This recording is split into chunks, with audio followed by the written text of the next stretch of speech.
안녕하세요. 반갑습니다. K입니다. 오늘은 왜 사람들이 줄을 서서 블루보틀 커피를 마실까? 왜 논란이 일어나는가? 이 이야기를 좀 해보려고요. 먼저 블루보틀 오픈 첫날 사람들이 줄 섰던 걸 보고 난리가 났었죠. 댓글에 이런 글들이 많더라고요. 대한민국 인싸다. 시간이 남는 사람들이 모여있다. 어제가 넘치는 사람들이다. 막 이런 댓글이 달리는 걸 보고 저는 생각이 좀 많아졌어요. 블루보틀을 허세 때문에 간다? 블루보틀을 허세라고 불리는 것에 대해서 생각이 좀 달라서요. 사실 생각보다 많은 사람들은 예상을 했을 거예요. 블루보틀이 문을 열면 사람들이 엄청 몰릴 거다. 그러니까 오픈 첫날 밤새 줄을 섰던 사람들이 있었던 거죠. 그리고 이튿날부터 사람들은 바로 줄었고요.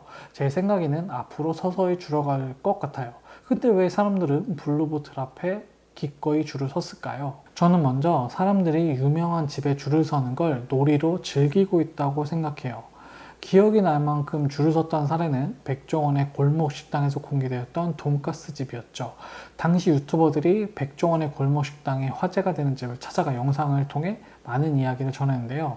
영상의 공통적인 내용을 살펴보면 서로 줄을 서는 사람들끼리 축하하고 유대감을 느끼고 하는 점이 있었다는 겁니다.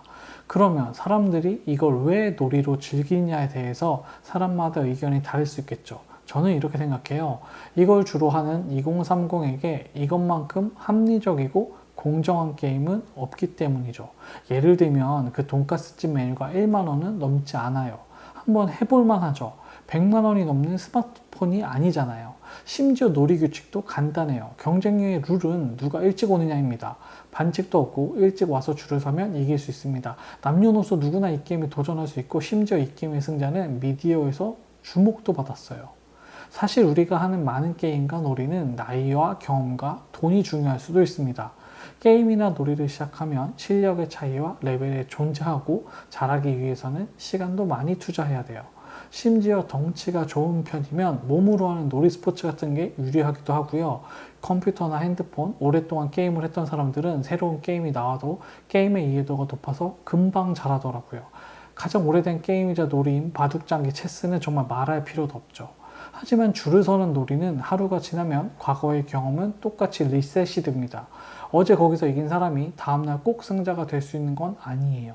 그러니까 제 생각에는 줄을 서는 놀이만큼 정직하고 리워드가 확실한 게임은 없는 거죠. 그래서 사람들은 이래서 줄을 쓴 것 같아요. 두 번째는 블루보틀에서 줄을 선 건 이 카페에서 커피를 마시는 걸 도심 속 여행지처럼 생각하고 즐겼다는 거예요. 2030 세대들은 기성세대와 달리 해외여행을 가서 줄 섰던 걸 생각보다 귀찮은 일이라고 생각하지 않아요. 그리고 줄 서는 것 행위 자체도 여행이라고 생각하죠. 저도 국내건 해외건 여행을 가면 카페를 꼭 한 여행의 목적지로 추가합니다. 이동 동선도 당연히 들릴 만한 카페를 고려해서 찾아보는데요. 카페 여행이란 건 생각보다 대중화된 단어입니다. 물론 맛이 좋아서 가보겠다고 한 사람도 많겠냐고 주장하실 수 있습니다. 그런데 사람들이 블루보틀의 커피를 마치 도저히 다른 곳에서 맛볼 수 없는 커피라고 생각을 할까요? 저는 전혀 아니라고 생각을 해요. 저는 솔직히 그렇게 생각 안 하는 사람들이 더 많을 거라고 확신합니다. 다들 알아요. 블루보틀은 조금 특별한 커피를 마실 수 있는 독특한 곳인데 성수동에 있어서 쉽게 가보겠다고 결심할 수 있는 곳이에요. 마치 도심 속형 관광지가 된 거죠. 누구나 쉽게 찾아갈 수 있는 입장료 대신 커피값을 내면 그곳의 장소와 분위기를 즐길 수 있는 도시명 관광지를 즐긴 거예요. 세 번째는 미디어를 통해 블루보틀이 너무 뽐뿌가 많이 잘 된 것 같아요. 블루보틀이 성공하게 된 다양한 스토리는 이미 많이 공개가 되었죠. 커피업계의 애플이다. 48시간 이내 복근 온도만 사용한다.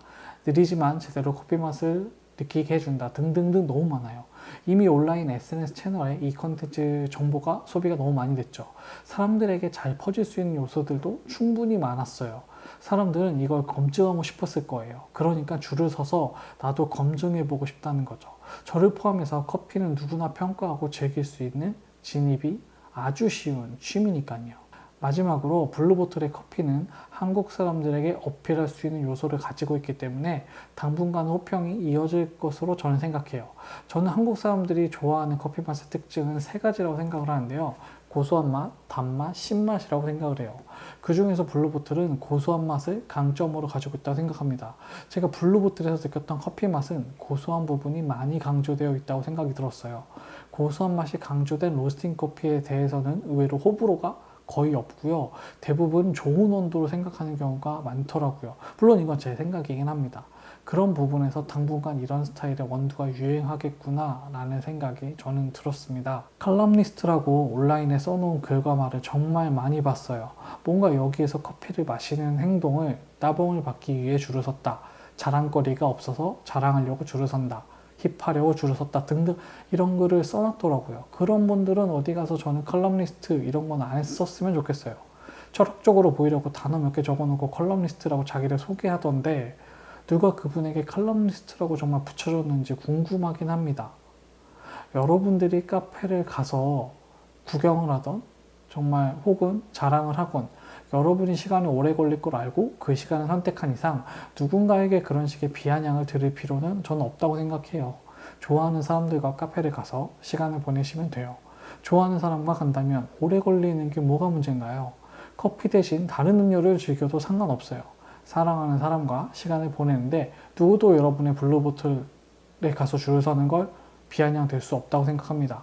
블루보틀 외에도 좋은 카페가 많으니까 재미있게 즐기시고요. 제 채널에 있는 좋은 카페도 찾아보시면 여러분들에게 도움이 될 것 같습니다. 다른 의견이 있을 수도 있지만 제 생각을 정리해 봤습니다. 괜찮으셨다면 좋아요와 구독 부탁드리겠습니다.